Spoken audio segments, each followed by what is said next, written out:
दोस्तों, स्वागत आपका न्यूज मीडिया मंच पर। मैं हूं देवेंद्र त्रिपाठी। इस समय दिल्ली में मनीष सिसोदिया सुर्खियों में बने हुए हैं और आज ईडी ने एनफोर्समेंट डायरेक्टरेट, प्रवर्तन निदेशालय से कहा जाता है, ने कोर्ट से 7 दिन की रिमांड मांगी थी मनीष सिसोदिया से पूछताछ के बारे में, और कोर्ट ने ये रिमांड ग्रांट कर दी है।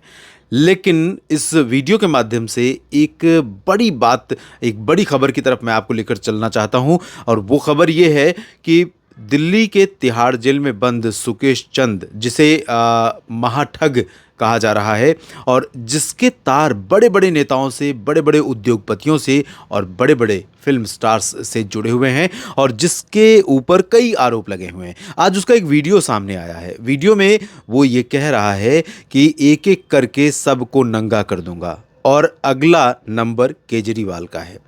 ये बहुत बड़ी बात कही है। निश्चित तौर पर इस खबर के बाद से, इस वीडियो के बाद से आम आदमी पार्टी के नेताओं, खासतौर पर अरविंद केजरीवाल की नींद उड़ गई होगी, अगर उन्होंने कुछ गड़बड़ियां की हैं तो। और दरअसल लिकर पॉलिसी के मामले में जिस तरह के आरोप लगाए गए, जिस तरह से सीबीआई ने रिमांड ली, फिर जुडिशियल कस्टडी में मनीष सिसोदिया को रखा गया और मनीष सिसोदिया ने जैसे ही उप मुख्यमंत्री पद से और शिक्षा मंत्री पद से इस्तीफा दिया, उससे ये साफ होने लगा है कि जो आरोप लग रहे हैं वो सही हैं और वो सही साबित हो सकते हैं। तो ऐसे में क्या अगला टारगेट केजरीवाल होंगे? और अगर अगला टारगेट केजरीवाल हुए तो आम आदमी पार्टी का जिस तरह से उदय हो रहा था, क्या उसी तरह से पतन भी हो जाएगा? इस पर आपकी क्या राय है, आप भी ज़रूर कमेंट बॉक्स में लिखिएगा।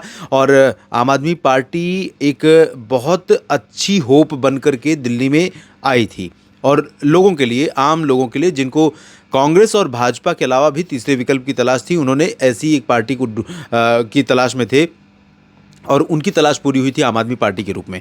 लेकिन आम आदमी पार्टी की कथनी और करनी में थोड़ा सा अंतर दिखा लोगों को, जब आम आदमी पार्टी के मुख्य नेता और संयोजक बने अरविंद केजरीवाल ने भी पार्टी को उसी तरह चलाना शुरू कर दिया जैसे परिवारवाद का शिकार तमाम पार्टियां, क्षेत्रीय पार्टियां चलती हैं, चाहे वो राष्ट्रीय जनता दल की बात करें या फिर Samajwadi party, Bahujan Samaj party, TDP, या फिर साउथ की बात करें जो डीएमके, एआईएडीएमके या बीजेडी, इस तरह से जेडीयू, जेडीएस, तमाम सारी पार्टियां हैं जो परिवारवाद के शिकार हैं। तो लोगों को ऐसा लग रहा था कि क्षेत्र से निकलकर अगर कोई पार्टी नेशनल होती है और वो कांग्रेस और भाजपा के अलावा कोई होती है तो वो आम आदमी पार्टी हो सकती है, जिसमें परिवारवाद की झलक नहीं दिख रही है। लेकिन अरविंद केजरीवाल के फैसले, अरविंद केजरीवाल ने जिस तरह से उन अपने करीबी साथियों को समय से पहले साथ छोड़ने के लिए मजबूर कर दिया, या वो नहीं चाहते थे कि वो उनके साथ रहें क्योंकि वो उनके लिए चुनौती बन सकते थे, और वो अरविंद केजरीवाल जिस तरह से पार्टी के मुखिया बनना चाहते थे, उनकी उस सोच में, उस उनकी प्लानिंग की राह में वो रोड़ा बन सकते थे, तो उन्होंने ऐसे नेताओं को जाने दिया।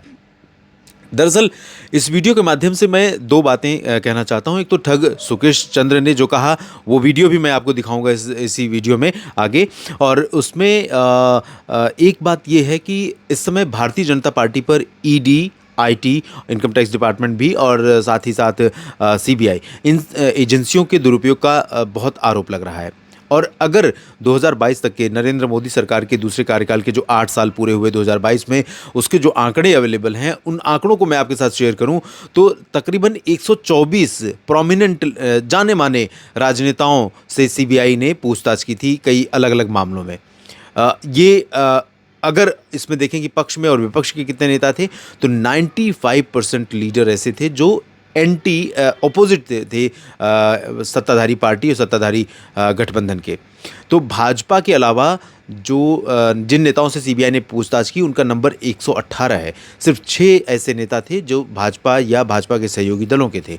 तो ऐसे में जो आरोप लग रहा है वो थोड़ा सा सही भी लगता है। हालांकि ऐसा नहीं है कि भारतीय जनता पार्टी के नेतृत्व वाली एनडीए सरकार ही सीबीआई समेत केंद्रीय एजेंसियों का दुरुपयोग कर रही है। इससे पहले भी यूपीए, यूनाइटेड प्रोग्रेसिव अलायंस, ने भी कई मामलों में सीबीआई और अन्य जो केंद्रीय एजेंसियां थीं उनके दुरुपयोग किए हैं।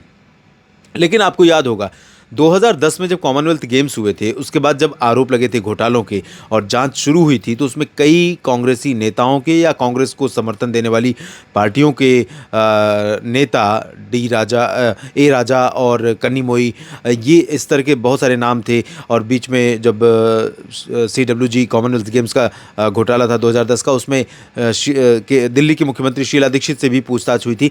तो ऐसे बहुत सारे मामले हैं जिसमें कांग्रेस के नेताओं से भी पूछताछ की जाती रही है। लेकिन इस समय जिस तरह से विपक्षी दलों के नेताओं को टारगेट बनाकर हमला किया जा रहा है, केंद्रीय एजेंसियों का उपयोग किया जा रहा है सरकार की तरफ से, सरकार के नज़रिए से अगर सोचें तो कहीं ना कहीं वो दुरुपयोग का मामला बनता है। और एक अहम सवाल ये है कि क्या इस तरह से, इस तरीके से भारतीय जनता पार्टी अपने विरोधियों को कुचलने में सफल हो पाएगी? एक बड़ा सवाल ये भी उठता है। आइए सबसे पहले सुन लेते हैं कि ठग सुकेश चंद्र का क्या कहना है इस मामले पर। और आज जो वीडियो वायरल हो रहा है, जिस वीडियो को लेकर आम आदमी पार्टी समेत केजरीवाल और उनके शुभचिंतक, उनके सपोर्टर, आज जो बेचैनी उनको महसूस हो रही होगी अगर उन्होंने कुछ गड़बड़ियाँ की हैं, तो कहा क्या है उन्होंने, आइए सुनते हैं। I have given it in writing already that how close I've been to them, and I'm going to expose each one of them. Each one of them will be exposed by me. Mr. Kejriwal, Arvind Kejriwal. Is he the kingpin you covered? Yes, absolutely. He's the wazir and he will be taken to task very soon. And how are you? तो video में आपने देखा कि एक स्वयं जो ठगी के आरोप में जेल में है और ये कह रहा है कि 4 अलग अलग मामले हैं जिनको लेकर मुझसे पूछताछ की जा रही है या मुझ पर केस बन रहा है। वो कुछ बड़े लोकप्रिय नेता के रूप में स्टैब्लिश हो चुके, एक तरह से केंद्रीय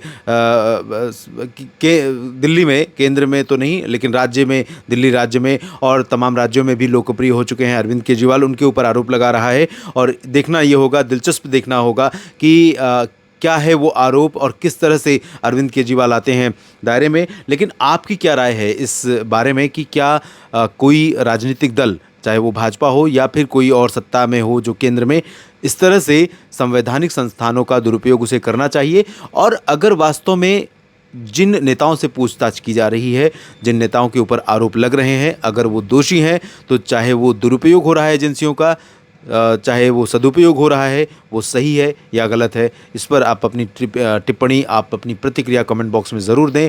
और जुड़ेंगे, आपसे बातें करेंगे इसी तरह के मुद्दों पर। और आप बने रहिएगा मेरे साथ। चैनल को ज़रूर सब्सक्राइब कर लीजिए अगर अभी तक आपने नहीं किया है तो। धन्यवाद।